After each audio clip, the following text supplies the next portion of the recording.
1 Samuel chapter 26. David again spares Saul. Now the Ziphites came to Saul at Gibeah, saying, "Isn't David hiding on the hill of Hachilah, which faces Jeshimon?" So Saul arose and went down to the wilderness of Ziph, 3,000 chosen men of Israel with him, to search for David in the wilderness of Ziph. Saul camped in the hill of Hachilah, which faces Jeshimon by the road, but David was staying in the wilderness. And he saw that Saul had come after him into the wilderness. So David sent out spies and realized that Saul had already arrived. David got up and went to the place where Saul had camped. David detected the spot where Saul lay asleep, as well as Abner, son of Ner, his army commander. Saul was lying inside the barricade, and the troops were encamped around him. Then David spoke and asked Ahimelech the Hittite and Joab's brother, Abishai, son of Zeruiah, saying, "Who will go down with me to Saul in the camp?" "I will go down with you," Abishai answered. So David and Abishai approached the troops by night. Behold, Saul was lying asleep within the barricade with his spear stuck in the ground at his head, and Abner and the troops were sleeping around him. Then Abishai said to David, "God has delivered your enemy into your hand today. Now let me pin him to the ground with a single thrust of the spear. I will not have to strike him like twice." But David said to Abishai, "Don't destroy him, for who can lay his hand on Adonai's anointed and be guiltless?" David added, "As Adonai lives, either Adonai will strike him down, or his day will come to die, or he will go down to battle and be swept away. Adonai has forbid that I should lay my hand on Adonai's anointed. Now just take the spear that is at his head and the water jar, and let's go." So David took the spear and the water jar from beside Saul's head. They got away, and no one saw it, or knew it, or woke up, for all were asleep, for a deep sleep from Adonai had fallen upon them. Then David crossed over to the other side and stood on top of a distant hill with a wide space between them. David shouted to the troops and to Abner, son of Ner, saying, "Aren't you going to answer Abner?" Then Abner answered, saying, "Who are you who called out to the king? Aren't you a man?" David said to Abner, "Indeed, who is like you in Israel? So why didn't you guard your lord the king? For one of the troops came in to kill the king your lord. This thing that you've done is no good. As Adonai lives, all of you deserve to die, because you have not kept watching over your lord Adonai's anointed. So now, look around. Where are the king's spear and water jar that were at his head?" Saul then recognized David's voice and said, "Is this your voice, David, my son?" "Is it my voice, my lord the king?" David said, then added, "Yet why is my lord pursuing his servant? What have I done? What evil is in my hand? Now please let my lord the king listen to the words of his servant. If Adonai has stirred you up against me, let him accept an offering. But if men have done so, then cursed are they before Adonai, because they have now driven me out, that I would not cling to Adonai's inheritance, saying, 'Go worship other gods.' So now let not my blood fall to the ground, away from the presence of Adonai. For the king of Israel has come out to search for a single flea, but just as one hunts for a partridge in the mountains." And Saul replied, "I have sinned. Return, David my son, for I will no longer do you harm. Since my life was precious in your eyes, this day, behold, I played the fool and erred so seriously." David then answered and said, "There is the king's spear. Let one of the young men cross over and take it. Adonai will repay everyone his righteousness and his faithfulness, for Adonai gave you into my hand today, but I refuse to lay my hand on Adonai's anointed. See, just as your life was highly valued in my eyes today, so let my life be highly valued in Adonai's eyes, and may he deliver me from all trouble." Then Saul said to David, "Blessed are you, David my son. You will both do mightily, and will surely prevail." So David went his way, and Saul returned to his place. 1 Samuel chapter 27. David settles in Ziklag. And then David said in his heart, "One day I'll be swept away by the hand of Saul.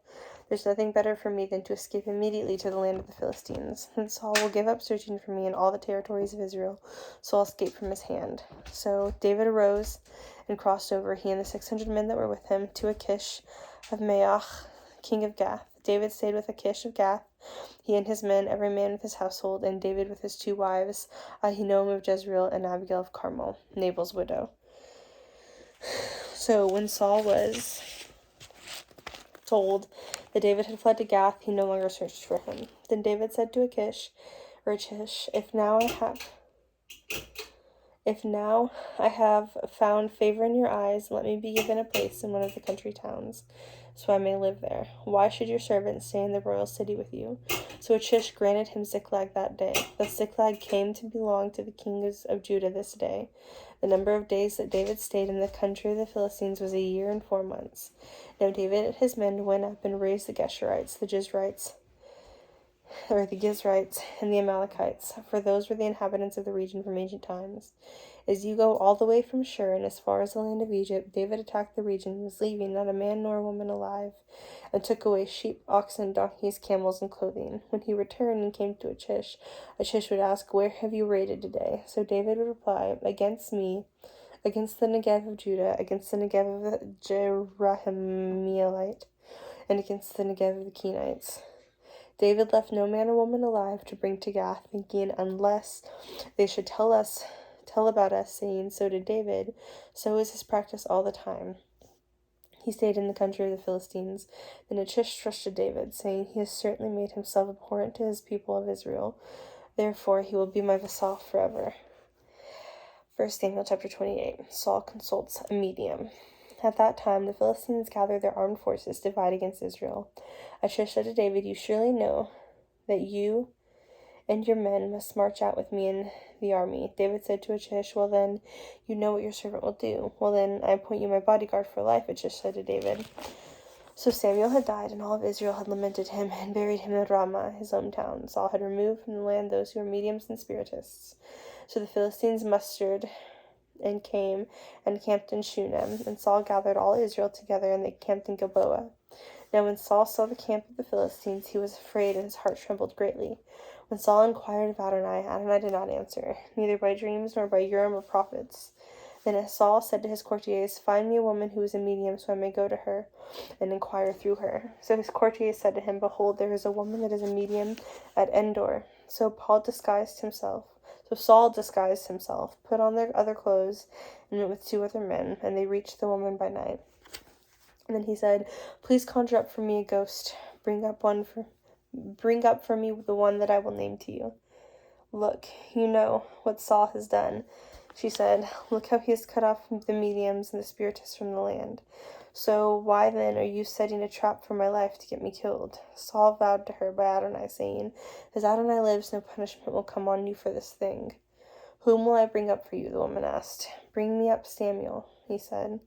But when the woman saw Samuel, she cried out with a loud shriek. Then the woman spoke to Saul, saying, "Why have you deceived me? You are Saul. Don't be afraid." The king said to her, "What do you see?" The woman said to Saul, "I see a godlike being coming up from the earth."